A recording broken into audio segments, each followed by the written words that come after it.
And that's the part nobody seems to be talking about. Everyone keeps asking whether Princess Leonor is ready for the future. But lately, I've started asking a completely different question. What if the future itself is becoming more complicated than anyone expected? Because honestly, when I look at Leonor's journey, I don't see someone facing a single obstacle. I see someone preparing to inherit a role during one of the most unpredictable periods in modern history. And that's where the real story begins. Think about it. A future queen today isn't facing the same challenges monarchs faced 20 years ago. Everything moves faster. Public opinion changes overnight. Social media turns small moments into national conversations. And every decision is examined from every possible angle. Here's my hot take. The greatest risk to Leonor's future isn't one specific event. It's the growing difficulty of leading in a world where everyone expects instant answers. That's a challenge no amount of training can fully prepare someone for.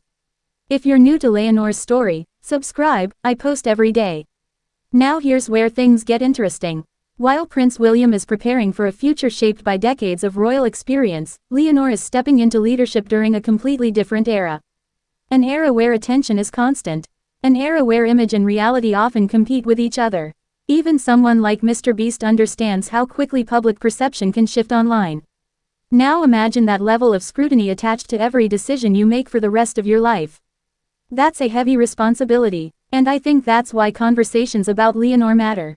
Not because there's some dramatic crisis, but because the expectations placed on her continue to grow. The hidden cost, the pressure to be perfect while adapting to a world that never stands still. What have I learned from watching all of this unfold? The future isn't risky because of weakness. Sometimes the future feels risky because the challenges ahead are bigger than anything we've seen before. And that's exactly why Leonor's next chapter is so fascinating. Not because success is guaranteed. Not because failure is inevitable. But because the path forward has never been more demanding. So let me ask you this. What do you think will matter most for Leonor's future? Tradition, leadership, or the ability to adapt to a rapidly changing world?